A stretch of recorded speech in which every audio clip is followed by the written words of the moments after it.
Hey, welcome everyone. Thank you so much for joining us today for our The Future of Work Building the Modern Marketing Team webinar.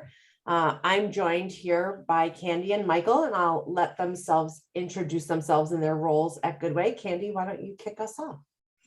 Sure. Thanks, Amanda. I'm Candy Gongora, and I am the Chief Transformation and People Officer here at Goodway Group.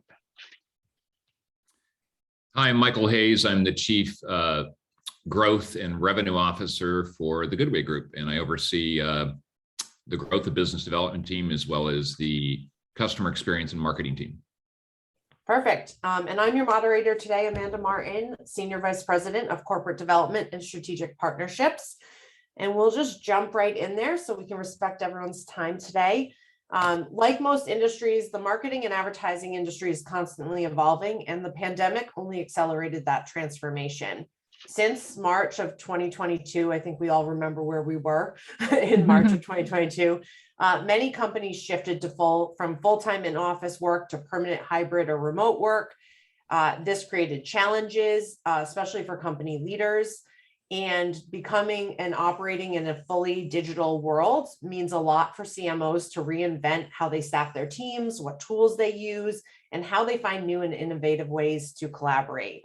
And what do leaders really do to prepare for the uncertainty of the world that we live in today, and then also to keep their team agile and running smoothly? So we're going to dive into a few different topics about what's challenging our industry, what changes we're facing in both marketing and just holistically in people experience. And we really open it up. If you want to add questions to the question queue or chat in the chat box, we'll be receptive and try to integrate that into our conversation and talk for about 40 minutes and then open up for any Q&A that we might have from the group. So Candy, to kind of kick it off from our lead of people experience here at Goodway, we're all aware that we're in a time of what we're calling the Great Resignation. We're also in a time where companies are struggling to figure out how to bring or not to bring their staff back into office. I've read reports with surveys from anywhere from 40 to 75% of employees not wanting to return fully to the office. And then companies maybe not aligning with that trend. What are you seeing in the sense of the challenges that we're facing for employee engagement, and how do we combat the Great Resignation and the retention problem we're seeing? Yes, I think there's a lot of challenges in everything that you just mentioned.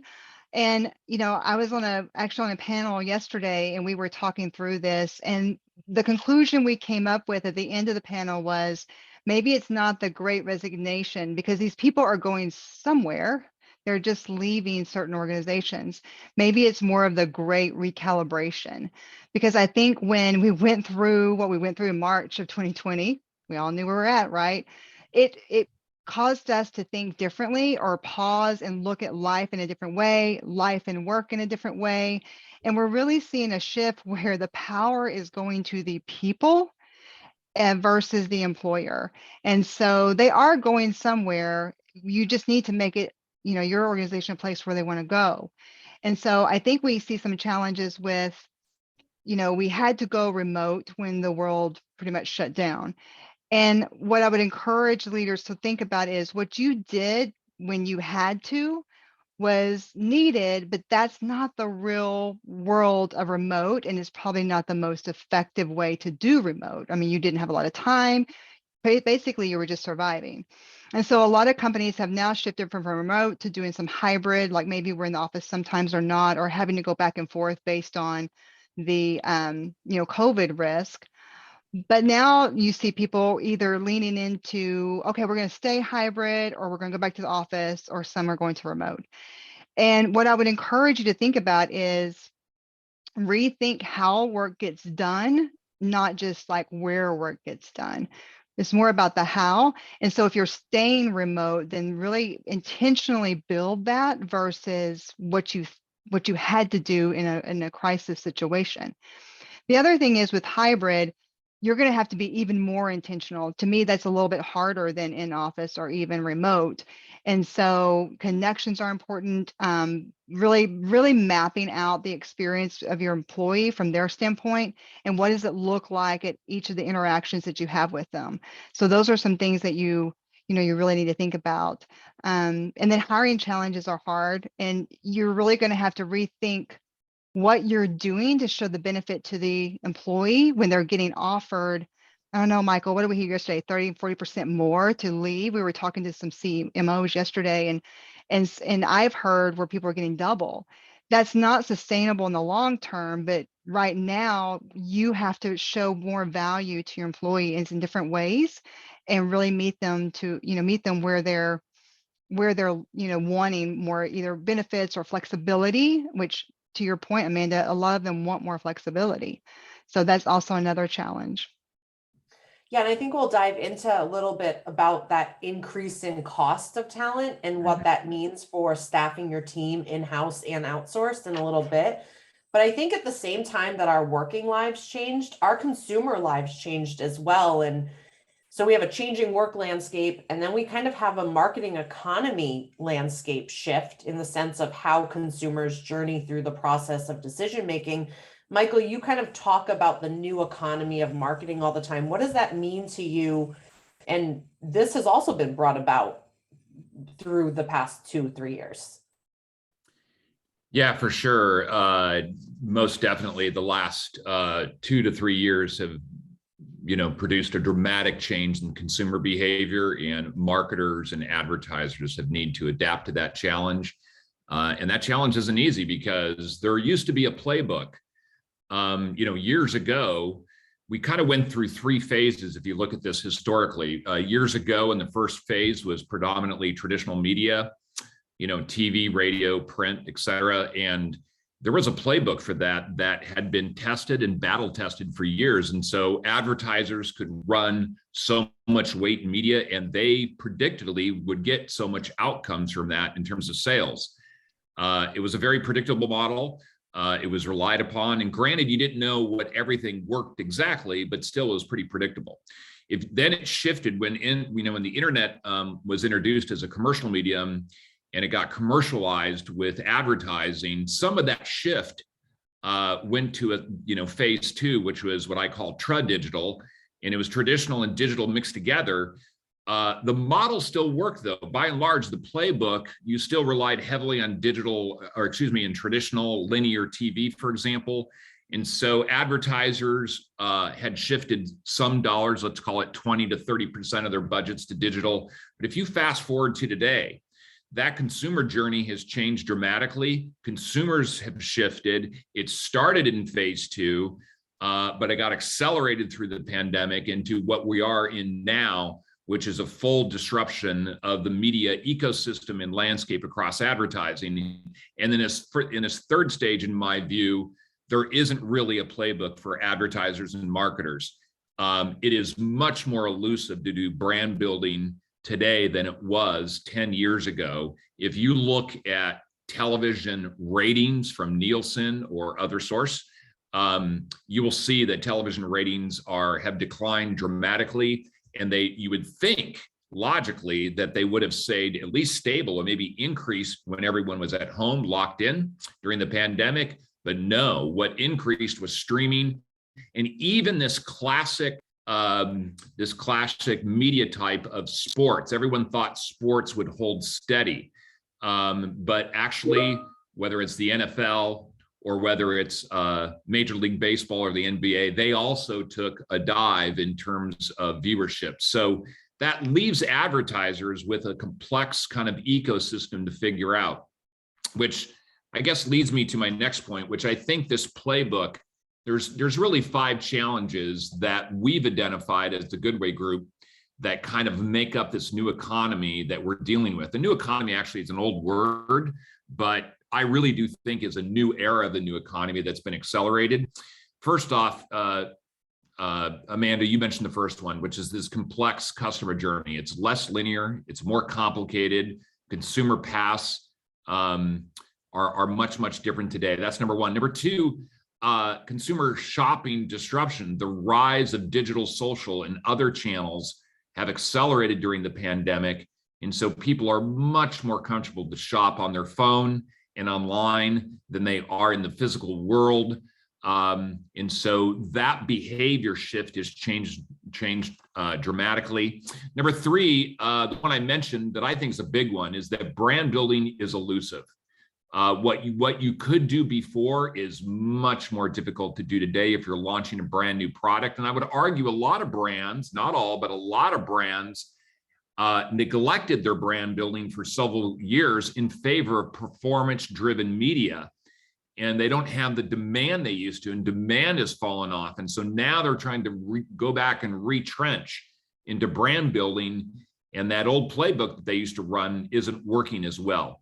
And so number four is this channel mix. Advertisers struggle with their media mix channel and where to place their bets in what media types to get the best return on investment. And finally, a big one is just that ad measurement is complicated, it's difficult, and it's a formidable challenge to get your head around of what's working and what's not working across your marketing spend and your advertising spend to really understand where to place your bets to get the best return. Those 5 things will make up over time the playbook, and marketers and advertisers that accomplish and kind of, deal with those in terms of building a playbook with those will do much better than the competition. The interesting thing, I think the connection here now back to Candy is really now you're talking about a totally different kind of, not completely, but different skill set for the marketer and advertisers, and a different type of group of people, whether you're doing it in-house or externally. It does impact how you think about talent. Yeah, I think that's a good segue. Candy, as we were prepping for this conversation, you highlighted that there really needs to be a focus on skills versus roles because we're in this transformation. Can you kind of touch upon what that means to focus on skills versus roles from a leadership perspective? Yes, normally when we decide we need a role or a job or a person in a role, you write a job description and they kind of have their box that they're in. And that's, in many cases, they go deep as far as being a SME in a certain area. We talk to some people who have generalists and they're going back and forth, but you kind of have that well defined. And I think what we're seeing is one that may limit their ability to range, to broaden their scope on additional skills that are adjacent to where they are today. And two, it doesn't really leave your team or the leader of the team with an agile team to grow where you need it to go at the time you need it to go. And so what we're looking at, one thing that we do is we do job maps or role maps instead of job descriptions. And so we look at what do we need for the next 30, 60, 90 days? What skills are needed and capabilities? What outcomes are we going for? And what does that look like? And continuously evolve that. So it does a couple of things. It helps you be more nimble with your talent and helps them grow their skills faster, and which also increases their career relevancy, which is really good to help you, retain your talent. I think the other thing is it really gives you, if you're looking at it from a skill view, it gives you a true idea of what you have in your team versus just looking at a job title. Because so many times as you're trying to flex and figure out maybe we need a SME in this area, maybe we need more generalists. It's hard to see that when you're looking at job titles or the type of work they're doing today versus really what skills do they have and what skills are they attaining. And Michael, I know that we've discussed kind of that natural instinct to learn and to adapt and change and how important that is in this new economy, and the fact that the playbook hasn't been written, it's been thrown out and we're rewriting it. So it is hard to pick roles that do a specific thing at this specific time. Could you quickly speak to kind of how you source that kind of that intellect of someone who's going after just the interest in figuring it out versus someone who's mastered a specific skill or role in the past? Yeah, at the Goodway Group, as well as, in other places, I've always tried to look for people that were naturally intellectually curious. I think you've got to have this curiosity and always be kind of a student of whatever kind of profession you're in, but in this case, marketing and advertising, because and which is what I love about the industry. The truth is the industry is moving at a velocity and a speed that is unprecedented. It's been that way for a while. So if you're not constantly learning and developing yourself, and, in my view, candidates, if you're looking for a new work, or even people inside organizations need to take that upon themselves to do that. So I look for a lot of intellectual curiosity kind of folks that have the drive, not so much aggressiveness, but assertiveness, which is a little bit different than that. And I also look for people that are kind of have a challenger mentality, people that really understand the advertiser's business. If you're working for an agency, your client's business, to drive, insight-led conversations. Those are some of the things I kind of look for, rather than, that's almost more important than rather than if you have a specific skill related to paid search or something like that. Those are important. It's not that they're not. It's just that if you really want to try to advance your career, you're always trying to do that kind of learning, that constant learning. I do it all the time to stay ahead of things. So with that being said, talent is harder to come by. Yep. Talent's getting poached or offered, big salaries that are probably not maintainable in the long run. And this is kind of brought around the question of like, what do you build in-house versus what do you partner with versus what do you outsource holistically? I'm gonna throw a poll up here, but would love to throw it to Michael and Candy just about kind of how do you think about the approach of what you can do in-house versus what you have to outsource and the mix? Because it feels like that mix is far more relevant and important now than ever since we've thrown out the playbook. Yeah. I'll let you start, Michael, on how you think about it, and then I will follow up. Amanda, where's the poll again? Down at the poll.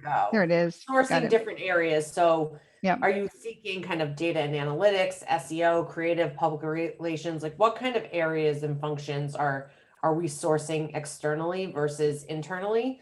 But ultimately, what are the skills that I think this question might highlight? What are the skills that are the hardest to come by right now and that you need the most?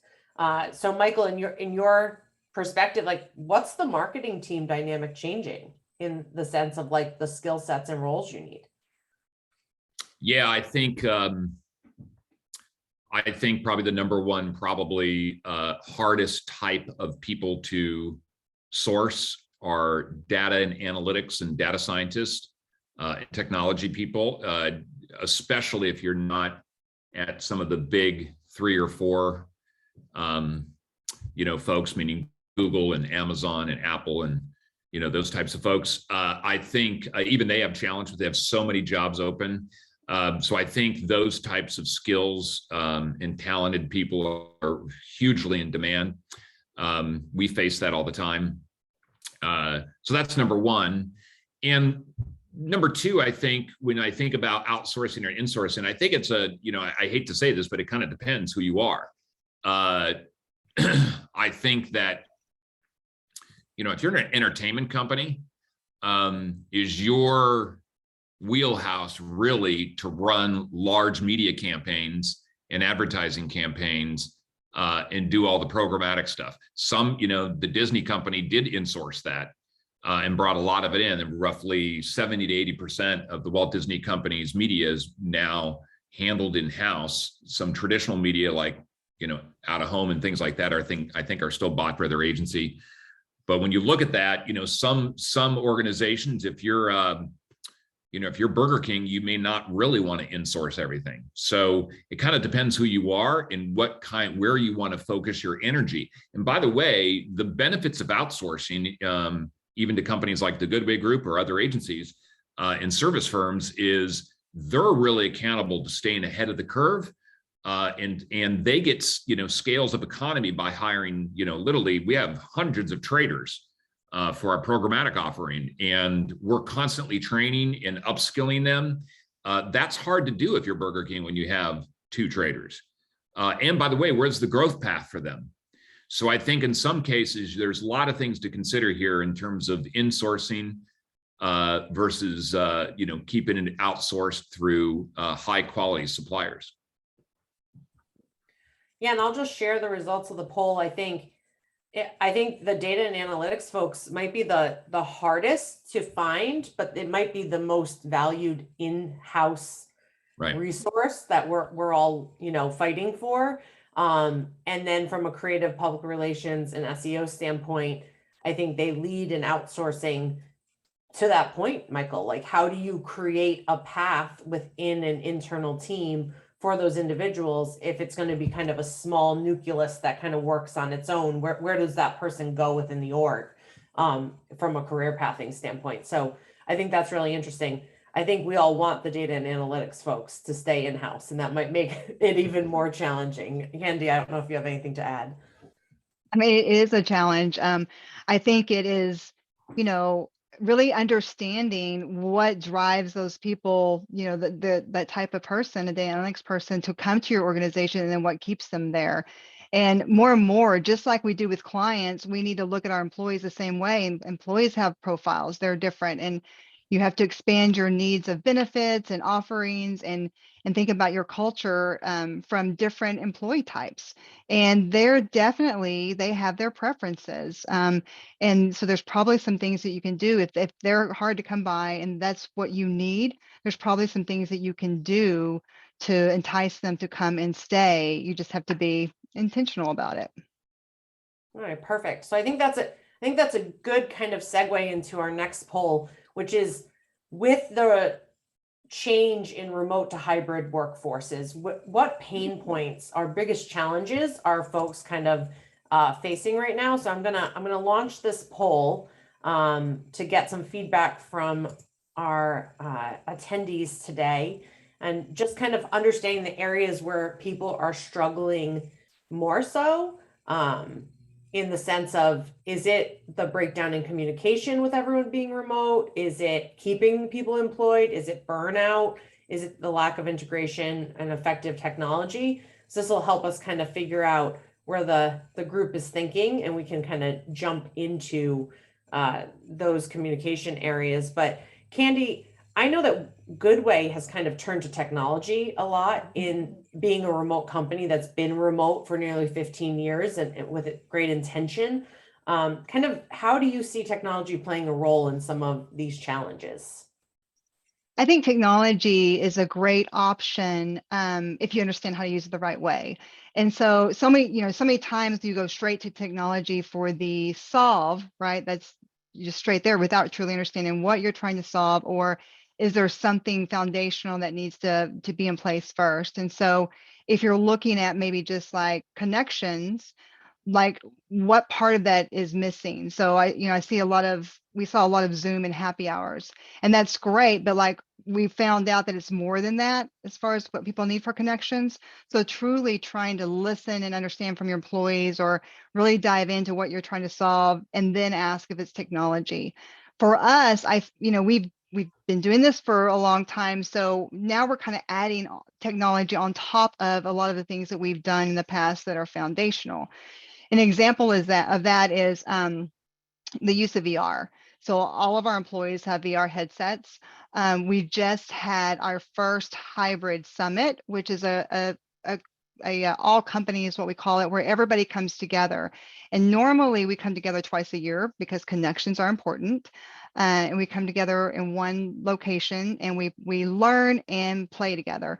Well, obviously we haven't been able to do that the past couple of years. And so this year we had a hybrid offering, actually just a few weeks ago, and gave people the choice to engage from home or to come be in person with us. And we use technology. We use VR to provide a different experience where we can come together in a different world. And so that's an example of where you can layer technology or integrate it into something that you're already doing that's working well. And I think we found with VR, in most instances, it does have a different feeling of connection. I know when we were testing it, Michael and our team had a team building, event, and we laughed and we had a lot of fun, and it definitely felt better and more engaging than just a Zoom call. So, that's one thing. I think, technology is important. We've tried the meeting owls. We tried different ways to make people feel like they're, there with you and can see the room when they're not there. And so technology is definitely important. I would just caution that it may not be the only answer always. So I think that's a good segue, because sharing the results, I Mhm. think technology isn't the leading challenge, because it's not a holistic solution. It's part Right. of the solution. I think the breakdown in communication and the burnout are two things that really kind of resonate with me. I think being fully remote now at this company for over 6.5 years, those connections, when you do have in-person time, really do help kind of clarify communication. And so that intention is really, really important. But the leading one on our poll is that burnout, that employee engagement and burnout. You want to talk about how going hybrid or remote in the pandemic is very different than intentionally being remote. And I think we all, even us remote employees, kind of lost sight of that. Any thoughts, Candy, on kind of how to address that big challenge for our group? Sure. I think, for us, I know burnout, like it did get to me too eventually.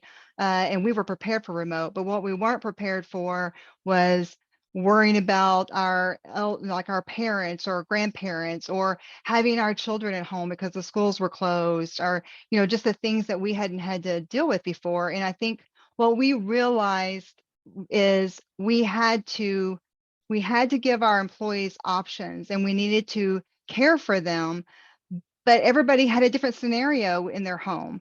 And so we had to figure out a way that we could address that without assuming we had the only lens or the only answer. And so we tried to take it down to the team level and offer some options. And we use plays inside, kind of like a playbook, right? So for our team and how we monitor their health. And one of the things we had the teams do, or we offered for our teams, is a flexibility play where they could use a template and come together to say, as this working team, how do we support our client and support each other? So what are our clients' needs? And then how do we, with all of our different scenarios in our home, how do we ensure that we can do what we need to do at home as well and work together to do that? And so I think a big lesson for us is we had to figure out or understand there's a lot of different scenarios out there, and how do we make sure at the center or the front lines, they have more control and autonomy of what they need versus us trying to make the decision for them. And I think another big thing that came out of it was well-being. And we were practicing well-being for a while, but that became a huge, point of focus for us. And we were already offering a service where we have for our families and or our employees and their families, where they can have a counselor. It's Wellview is who we were using. And so I think that really leaning into that and having that helped, because they could have nutritional counseling, help them with their workout, life coach, general counseling. And so I think that helped them through that, as well as some mindfulness practices and yoga, and some time where we engage with the kids who were at home. But it really showed that we need to be able to address or acknowledge and address our people and how they're feeling. And so we really lean into that. And we also have, with our managers, they check in with their employees at least once a month, specifically with how the employees are feeling. And it's all about the employees, like how they're feeling, their growth, what are their goals, what wins do they want to celebrate. And we've really learned that a lot of times you feel burnt out, and it may or may not just be the amount of work. It's how you're feeling, like you're in your home. Sometimes you can't escape what's going on there. And we really need to accept the people in the workplace as a whole human, not that they can shut that off when they come to work. Yeah, and I think in the breakdown of communication, it's interesting because as marketers, our job is to communicate messages to consumers. And so if we're faced with a challenge of how do we communicate with consumers, at the same time that we're faced with the challenge of how do we work together and communicate together, Michael, wondering kind of as you see this hybrid remote marketing team dynamic continue, and then the changes in the skill sets that we need to succeed, what are some, what do you think the next few years look like? What does this transformation kind of play out, and how do CMOs kind of tackle it? It's a large challenge. You face it as a CGO as well as CMOs face it. Yeah, that's a good question, and I'm not sure there's an easy answer, at least for today. It kind of remains seen how this will unfold, but I will say a few things. Number one, if I was a chief marketing officer and have been in some other roles, but if I was, whether it's a consumer brand or a business-to-business offering and product, I would definitely probably insource a lot of, which is part of our poll. I would probably insource a lot of the data and analytics, because if you're trying to activate first-party data and you don't want that data to proliferate across other walls, meaning getting passed into other folks' hands, I think there's a large comfort zone to do that internally. And I think I would probably look to insource that type of work and supplement it maybe with some outside vendors, but that seems to be pretty prudent. The other piece, I'm not sure I'm a big, I think this insourcing trend for at least agency work, meaning media agency work and creative, has slowed considerably. I think it certainly was a trend, and I think large organizations that had the ability to do that, to swallow that kind of effort, certainly did it. But you're looking at lots of large organizations that didn't go in that route, including Procter and Gamble. They insource some things, and some things they still use agencies for. And so, if I was a chief marketing officer, I would look long and hard and think about still using suppliers to supplement my internal team. My internal team, I definitely would start to think about them, of how do we build this playbook of getting, not only creating demand, which is the brand side of it, but the performance side as well. And that those need to be kind of balanced together. I would build a team that starts to try to understand the playbook for the future. Or try to source some people to help you figure it out, because that, I think, is going to be the magic bullet to long-term sustainability and growth for organizations. Yeah, I agree. I don't think there's going to be a playbook. I think different verticals are going to create their own playbook, and some of the leaders in those verticals will help shape that. I think I look at like retail media networks, and I look at the Targets and the Walmarts and the Krogers of the world, and they're really kind of charging ahead and leading in different directions that you can follow. And they're creating playbooks of sorts that people are following or charting their own path. But I think from a media standpoint, the industry that you're within is going to dictate the data you have, what playbook you can actually put in place. And so it is going to be more challenging than it was in the past, because of that performance element that we've kind of maybe over dug into and lost some sight of branding. But I think we can correct that as we kind of reshape that. Candy, as a leader of people experience at Goodway, how are you aiding Michael's team and our client facing teams to kind of upskill and to change during this transformational process? We talked about different things, like a division that I run that was previously held by Susan Kirksey of Center of Excellence, of just like, how do you infuse that curiosity and knowledge and then create a scalable solution? And what are some things that you've seen work for us at Goodway? Well, I think our Center of Excellence has worked. I think having, when we were looking at, do we have journalists, do we have SMEs, what does that look like? And I think it can be an and, not an or in many cases. It just depends on the type of clients you're serving, the type of work you're doing. But I think for us, having COE who goes out there and looks forward and looks at what's next and and then also look at some best practices and then helps spread that across the different roles. I think that's been helpful. because so many times when you're in a specific role or doing a specific job or skill, you are in the day-to-day. And yes, we want you to learn on the job and continuously grow yourself, but sometimes you don't have the luxury of testing things along the way. And I think COE allows us to do that. They, and they can bring in our employees to different tests and different clients. And I think that keeps us knowing kind of where to go, or go try it and then determine, like, do we want to continue to upskill in that area, or are there other areas we can go to? So I think that's helpful, is just having a group that's specifically focused on that, and they can bring it back to the employee. The other thing is understanding where we're going. So, like, what is Michael's plan? What's in our strategy? Where are we headed? And what does that look like from capabilities and then down to skills? And then, we're really leaning into having a skills database and understanding where we are with that, so that we can easily see gaps. But we also want to ensure our employees are getting benefit from it, because it goes back to retaining too, right? We talked about that. So, having a system that allows them to get credit and be seen for their expertise.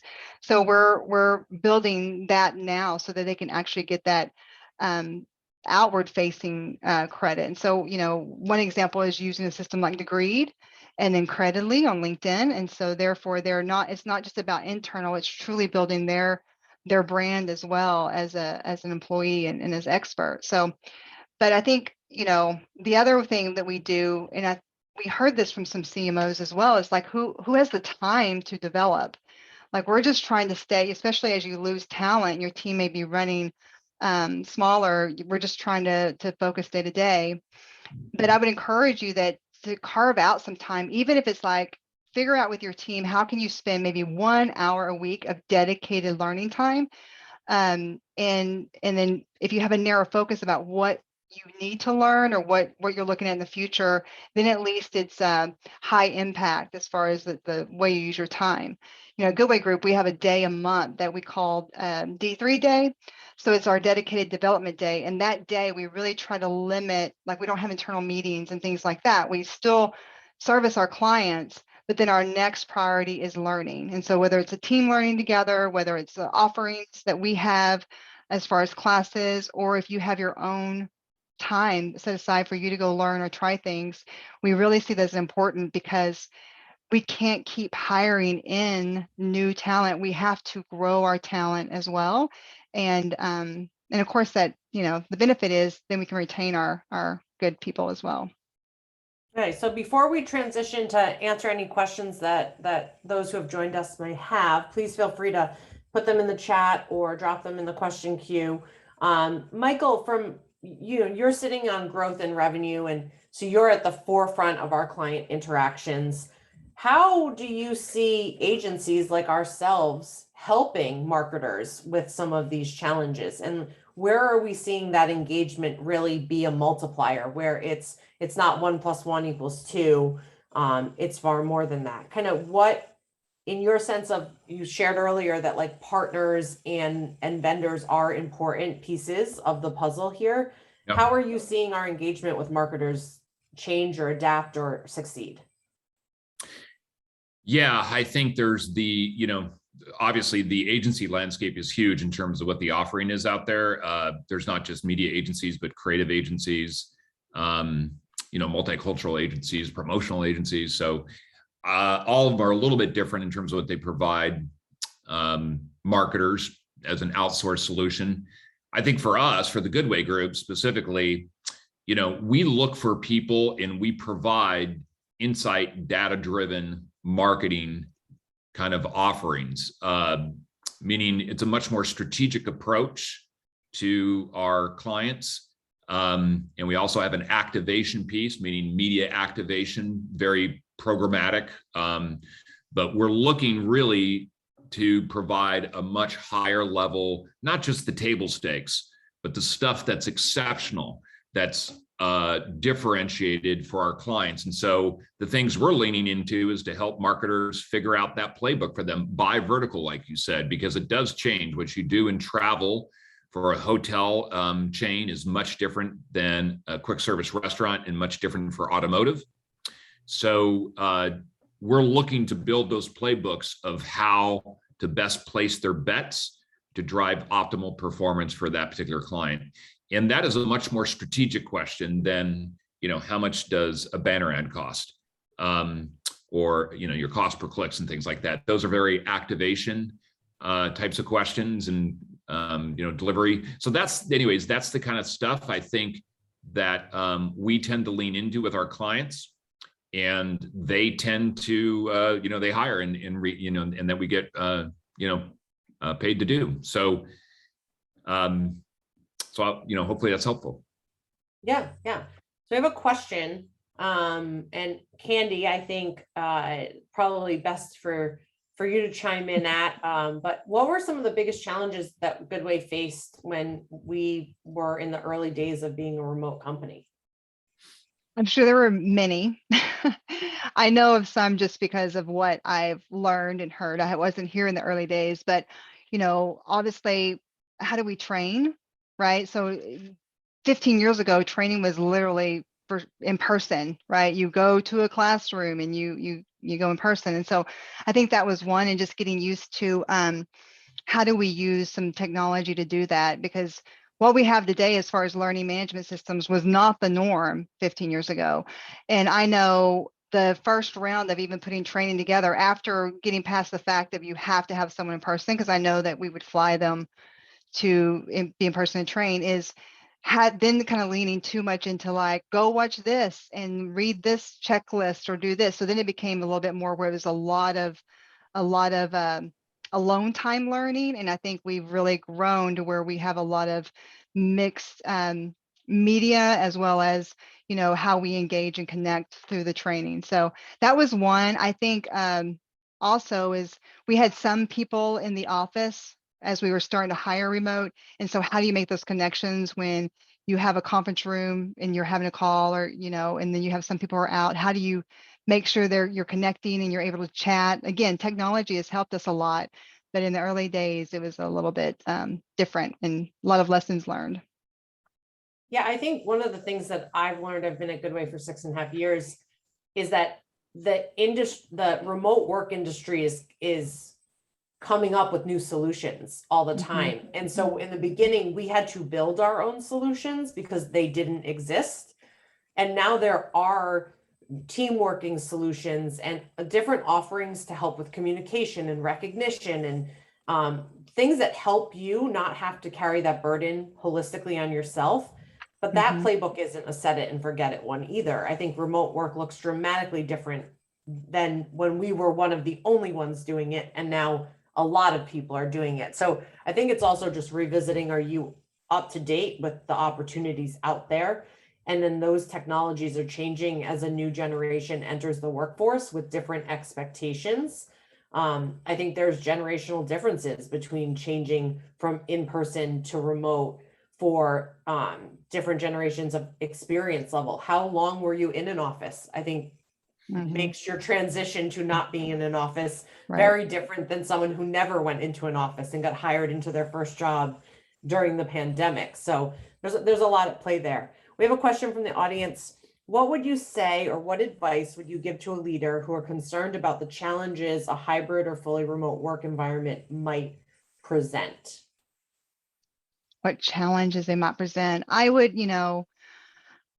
definitely say, go talk to people who have been doing it for a while, and pick their brain. Like, what do you wish you would have known? What were the challenges? Like the first question, what were your challenges in the beginning? I would also say, don't try to reinvent what you had in the office. And, I wasn't real clear about that in the beginning. I just talked a little bit about it's not the same, but instead of saying, okay, we do this in the office, what are we going to do remotely, or what are we going to do hybrid? I would say, how are we going to work? And what does that look like? And design it holistically. I think that the challenges will then pop up. As you're thinking through that, you'll think of like, oh, this is an unintended consequence, or what could this look like? And that would those challenges will then present itself to you, versus, I could throw some out there, but that may not apply based on your type of work or the industry or the type of employees you have. But I would definitely say, one, it's going to be uncomfortable. and you have to trust. You hire those employees, so trust them, but then maybe pull together a group of people who are, if you're going to go hybrid, have the at-home people and the in-office people, and to redesign what work could look like there.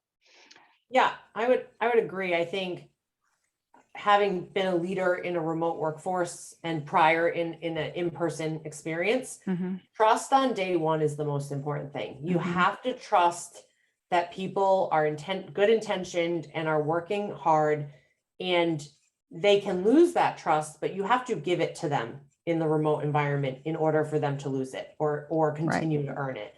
And I think that was one of the biggest factors when I started being a people manager in a remote workforce, is that there isn't that like try out the person in the office and see how they're working out before you like give them a big project. On day one, if you hired them, you have to be committed that they can do the role and that you can give them the work.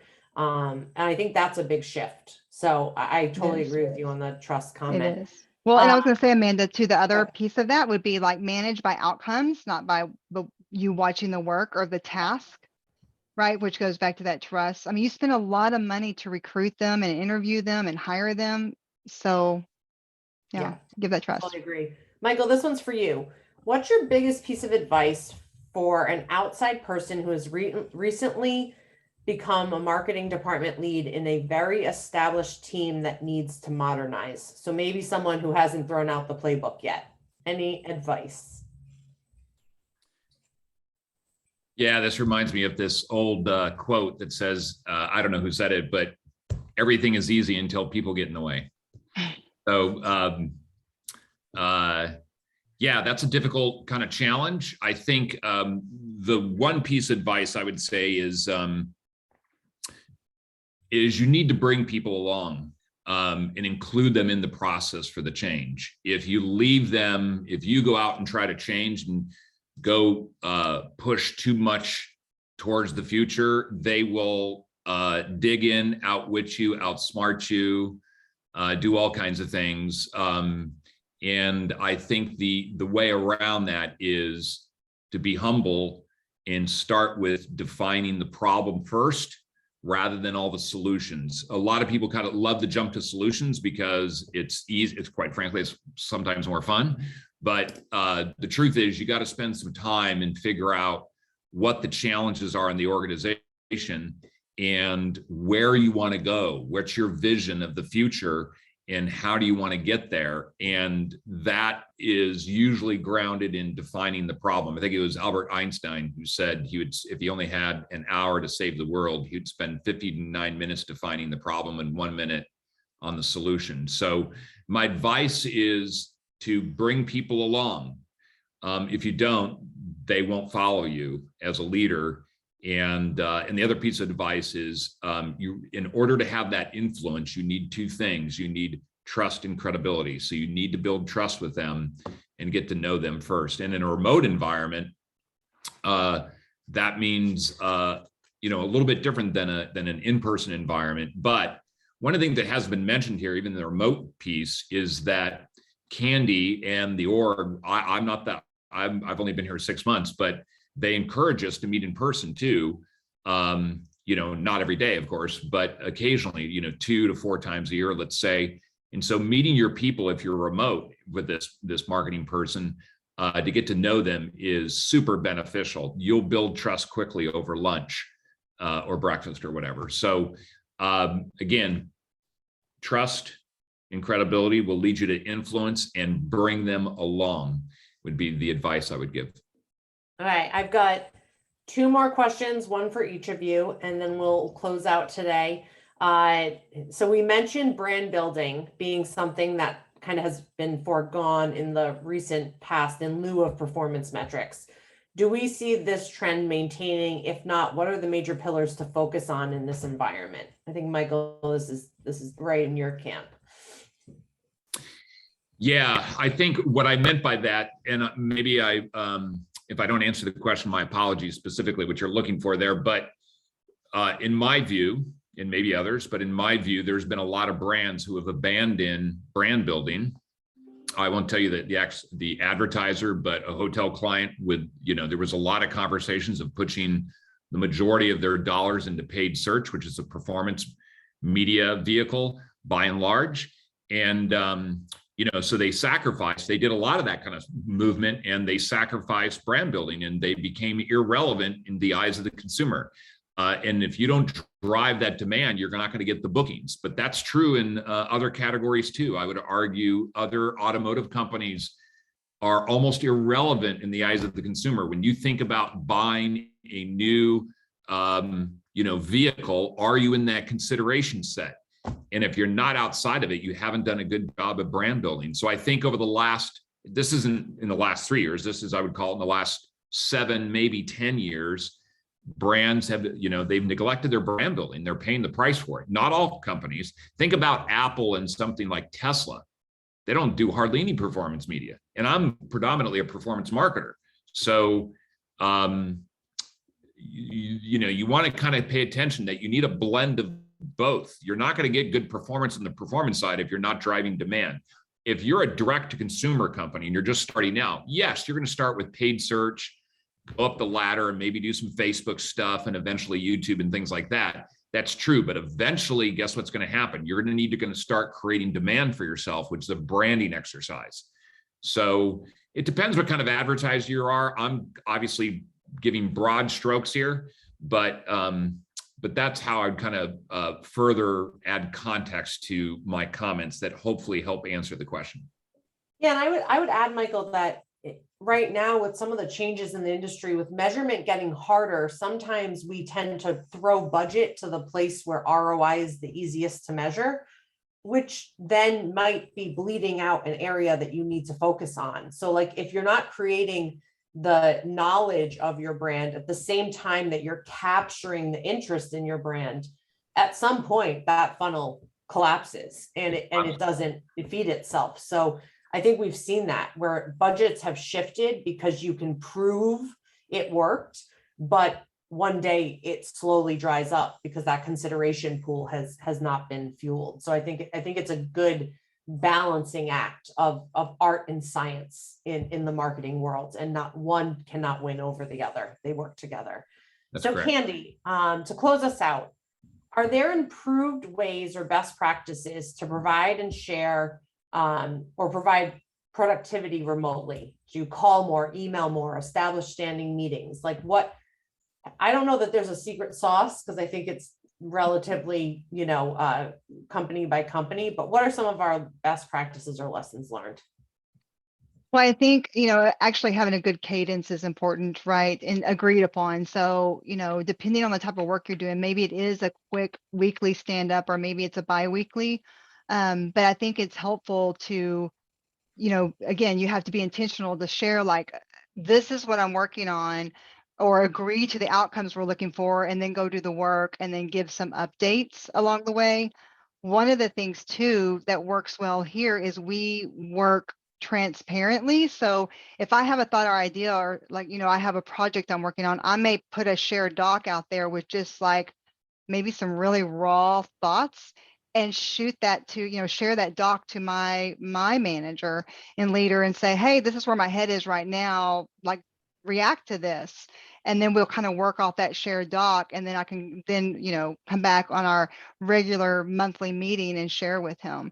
So that's one way. But I think, there's also, we have teams that use projects software so that they can work, throughout the week and see what everybody's doing and put their updates in there. And again, talking about that monthly meeting where you share, your wins, which kind of feeds to your productivity. Like, look, I'm achieving something. I'm proud of this. Because I think we miss that a lot of times, and it feels like bragging. But in the office, you can see and high five somebody. You see when they had a good meeting. I can't see when Michael or you, Amanda, are having, that great meeting and something went well. So I think it's about putting in, again, going back to like how we do work and thinking through the employee experience and thinking, what cadence do we need and how can we give our employees a chance to show their work and work with us along the way to build that trust of productivity and agreed outcomes. Great. Well, thank you, both of you, for answering all of my questions and the group's questions. We appreciate everyone spending an hour of their day with us today. And if you have any other follow-up questions, feel free to reach out to us directly. And thanks for spending the time with us. Thanks, everyone. Thank you. Bye.